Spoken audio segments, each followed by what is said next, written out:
She lounges around from dawn till dusk. Sometimes she goes to the corner of her living room to catch some sun. She didn't mind it. She enjoyed it. It was a treat for her. The sun and her plants are what keeps her sane. That and the bird that flies by every day at 3 o'clock sharp. She didn't ask for the bird to come to her. It just happened. Tell me, little bird, why do you like to fly by my windowsill every day? She quietly asked. Well, I like to look at pretty things in between my adventures. You just so happen to be one of the pretty things I see, the bird chippered. She paused. A smooth rush came over her like a cream slowly sinking in a cup of cold coffee. She couldn't believe it. The bird called her pretty. One of its pretty things they see in their day. The bird must fly by so many things and people, and yet, she was the pretty thing it likes to see every day. She smiled softly at the thought. She paused again. Why is there a bird talking to her? And why does she understand the bird? Why can I understand you? She questioned. Don't you see? I am you. You are me. We are one and the same, the bird simply let out. But how? We don't look nothing alike, she pointed out. TSK, TSK, TSK. You will learn soon enough, the bird bluntly said.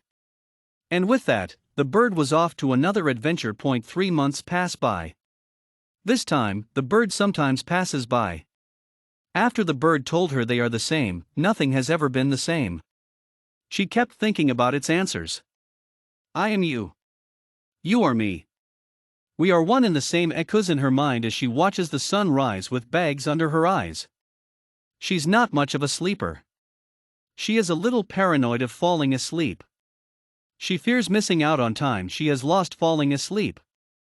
That, and she is waiting on her owner to come back. She doesn't really know where her owner went to.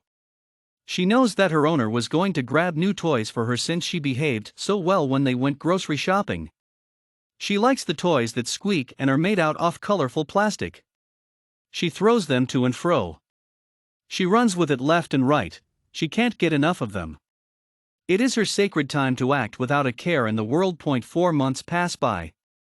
The bird just stares at her some days, without saying a word.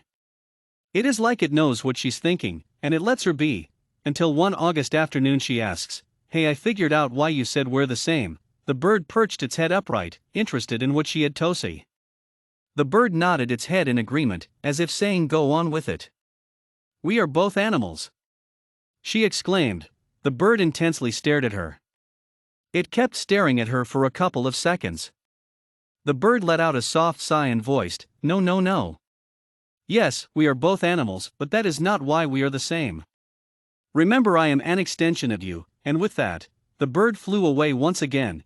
She tucked her paws inward into her belly and flopped down to the wooden floor. She looked up to watch the moonlight shine its bright light against her dark spots. How is the bird an extension of her?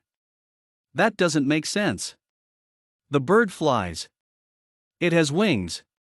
She has paws. She walks and runs and plays. She can't have adventures because she is waiting for her owner to come back. Unless.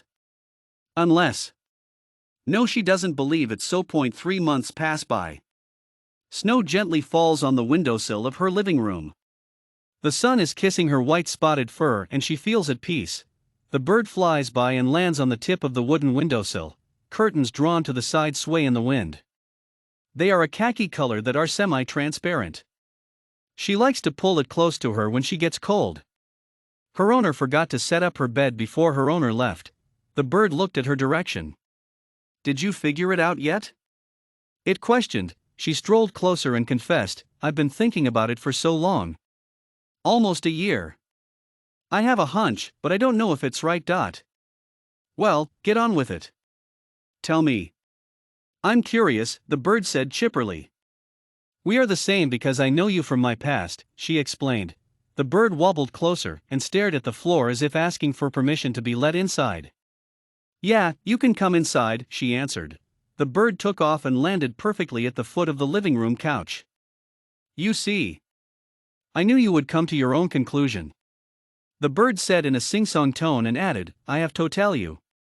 I can't believe it took you a year to figure it out, but I have to confess something. She nodded in anticipation and squinted her eyes. You know me from your past. I am you. You are me. I Amy, our owner. You see, when I was getting your toys, someone kidnapped me. They threw me inside a trunk when I was getting in my car, the bird revealed. She opened her mouth in shock. She howled in agony. I know I couldn't believe it neither. I guess wherever they were sending me, I couldn't breathe and passed on. I always checked up on you to see if you were doing okay. If someone picked you up seeing that you were all alone, the bird finished. She howled more loudly this time. She licked the bird on the cheek. Thank you for looking after me for a year. As long as you're with me. It's okay, I can figure things out on my own, she reassured.